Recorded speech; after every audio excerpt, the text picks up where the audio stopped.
Women are having their first child later and later in life, with the trend steadily increasing for over 30 years. I'm Daniel Gormally. I was charged with finding a wicked problem to discuss for my tribe talk. A wicked problem is a problem that is difficult or even impossible to solve or scope due to incomplete, opposing, and difficult to identify requirements. A wicked problem isn't always a problem by the traditional definitions, but it should be considered a challenge. In my opinion, one of the largest wicked challenges affecting the world today is the fact that women are having children later and later in life, with the current average age of a woman having her first child at over 26 years old, for the first time in human history. For my tribe talk, we will first address why this trend is important. Why should societies, families, nations, and businesses seek to understand and support this shift? Next, we will discuss what the causes of this trend are. What factors and forces impact the decision to have a child? What are the root causes of this trend? After discussing the causes, we will focus on our case study. We will be examining how this trend could be addressed through the perspective of Daniels Healthcare, a fictitious medical device manufacturer, as they attempt to shift their culture, policies, and practices to better support and understand employees in their decisions about when to start their families. Lastly, I'll propose some actions for Daniel Healthcare to take and discuss what key resources will be needed to implement the proposed changes. So what does this trend mean? There are many micro and macro level factors to consider. First and foremost, it is statistically harder and harder for a woman to get pregnant as she gets older. But even removing the potential fertility and healthcare costs, there is data showing higher health risks for older mothers, along with studies suggesting that children born of older parents have a higher risk of genetic disorder and shorter lifespans. Now, it is not all doom and gloom, as having children later in life is tied with positive side effects as well. Families who have their first child later in life are more financially stable and resilient, and due to decreasing fertility, it was less likely an accident. So taking a step back to consider the macro implications, having children later in life is also tied with having less children and longer generational turnaround times, which could lead to population shrinkage and an increase in the aging working population. Businesses are impacted by this, as they need to be more efficient given the aging population and decreasing production capabilities. What is a company to do when the next generation of managers are still children? Can we have boss babies? Additionally, companies need to prepare for supporting their more senior level employees who plan on taking paternity leave or are concerned about their work-life balance as they adjust to raising a child. There are high costs for companies associated with employee turnover, retraining, and attrition due to parents leaving the workforce. What is causing this trend? There are many factors that have caused this shift, from the availability of contraception to the evolution of women's role in the workplace. In general, as women pursue higher education levels and enter the workplace at a higher rate, people are getting married and starting their families later in life. These associated improvements in economic development are unfortunately correlated to declining fertility rates. Why give up your great life to have an expensive child? In the United States, 3/4 of people surveyed by Gallup in 2014 said the main reason couples weren't having more children was the lack of money or fear of the economy. The costs associated with having children are the most cited reason for delaying starting a family. There is also opportunity costs associated with having children. Over 20% of first-time mothers do not return to the workplace following the birth of a child. How much career advancement and income are they forgoing? Culture also plays an important role. In addition to the growing percentage of women earning higher education degrees and entering the workforce, recent social shifts away from religion and the accessibility of contraception has led to more deliberate family planning. In summary, the main root cause of the shift is tied to childcare costs and the changing role of women in the workplace. As we've discussed, this issue can impact the entire globe, all the way right down to the young couple next door trying to start a family. We will not dive too deeply into the global impacts, but things like social security, migration, and fiscal policies need to be re-examined to attempt to address the impacts of an aging population and support the shift towards women in the workplace. For our focus, how does this trend impact a company?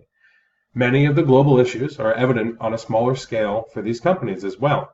The slowing of production capability and the shrinking of the replacement pool of employees make it more important than ever for a company to attract and retain valuable talent. As gender diversity becomes more common and women are holding more leadership positions, how can a company which now has higher ranking women create a culture that doesn't unnecessarily punish those who start a family? A good example is Serena Williams, the #1 ranked female tennis player in the world when she stepped away from professional tennis in early 2017 due to pregnancy. When she returned to play, she was ranked 491st. Companies need to consider what they're offering for family benefits. Is it good for the company to make the VP or Serena re-enter the workplace as an intern or a barely ranked tennis player because she took off a few months? Are companies risking losing talent to companies with more flexible work-life balances or better family benefits? Perhaps. So let's focus on how Daniels Healthcare can manage the impact of this trend. We will be focusing on how Daniels Healthcare can attempt to retain and attract the high levels of talent. How can this company create value for the high-performing men and women who were maybe unsure about their future at Daniels Healthcare once they had to start re-examining their work-life balance in order to support having a family? I propose 3 actions to minimize the negative impacts and influence the forces and factors that have caused this shift. First, the company should implement very strong gender diversity practices. There are wide-ranging benefits to having a diverse workforce, from increases on the bottom line to implementing more varied solutions. The benefits are such that in 2012, the European Commission suggested legislation to achieve balanced representation of men and women on company boards. Specifically to this problem, having a diverse management team would likely result in a more empathetic understanding of the forces and factors influencing professional women, as well as sending a clear message to current and future employees about the company's commitment to gender diversity in the workplace. Secondly, they should update the benefits offered to employees. These are critical in retaining employees as well as attracting outside talent to come work for DHC. Specific benefits to be implemented include paid parental leave for both parents, flexible work policies, and job retention so that Serena doesn't have to work her way back up, as well as either on-site childcare or maybe something easier to implement, such as a cost-minimizing policy of a daycare health savings account. Lastly, I want to ensure that the company culture can support the gender diversity and flexible scheduling through open and honest communication. This communication needs to be supported by formal company announcements, as well as charging human resources to include family planning discussions and benefit information in regular manager-employee review cycles. Additionally, I would propose the development of a mentor program, which connects existing mothers and fathers in the company to potential mothers and fathers who are considering having a child or maybe on leave at the time. This can be a lifeline between the company and the employees in more ways than one, as it can both ease the time apart and make re-entry into the workplace easier.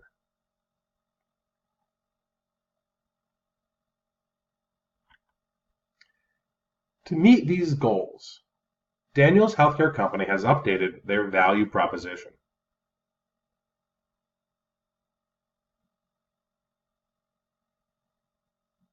Now, these solutions, although potentially high in capital costs, or at least the costs associated with paid leave or company-supported childcare, it will result in increased employee satisfaction, productivity, and retention, while also attracting other high performers who desire a similar balance. It'll be a long-term shift in the culture, but particularly for a healthcare company, ensuring that both Daniel Healthcare's internal and external customers can have a happy, healthy family is a goal worth pursuing. So how can we implement these solutions? In order to execute these ideas, key resources are going to need to be brought on board. These start with the CEO and leadership, who need to be convinced of the value of these changes. I discussed with the CEO the high cost of replacing talent and the benefit of attracting better talent that will be drawn to the diverse and flexible culture of DHC. It is critical that the higher leadership be on board, as gender diversity should be included on formal business strategies in order to increase adoption. After convincing management, human resources will be brought on board to help communicate these policies and manage the culture change. HR is critical in creating a culture of open and honest communication required to support the gender diversity strategy.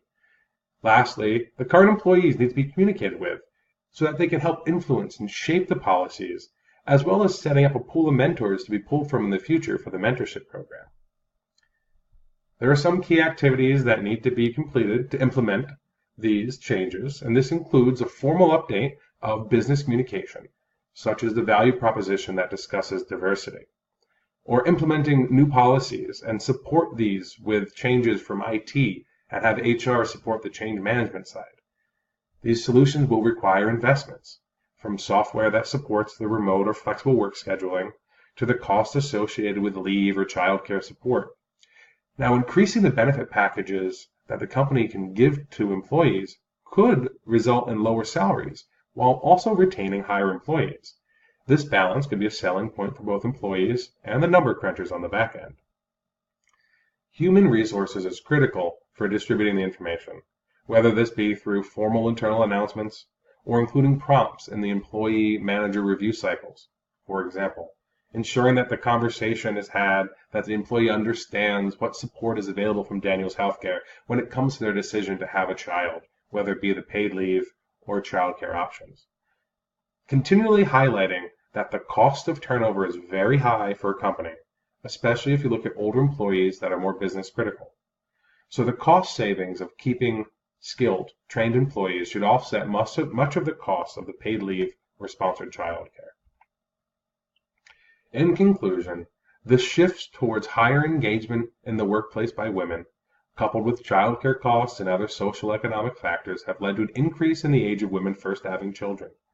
Daniels Healthcare can re-examine their stated strategies and policies to lessen the factors leading to this change for their employees, while also developing a culture and workplace that can both attract employees from companies lacking those benefits and easily adopt to supporting new parents with a minimal impact on the company. This wicked problem of increasing age of pregnancy and the associated impacts of slowing population growth and employee retention issues can be addressed by bundling together a workplace that understands family and life do not need to detract from work commitments, and have a support system through childcare and mentorship that allows Daniel Healthcare to attract and retain a thoughtful, diverse, responsible employee base that should only be minimally impacted by this trend in birth age. Daniels Healthcare can ensure employees are able to take some paid leave to support their families without risking their placement or status within the company, as well as offering flexibility upon return to work to adapt to the employee's new work-life balance. I'm Daniel Gormally, and I really appreciate your time and attention. Thank you as we've gone through this discussion about my wicked problem and what Daniel Healthcare can do to address it.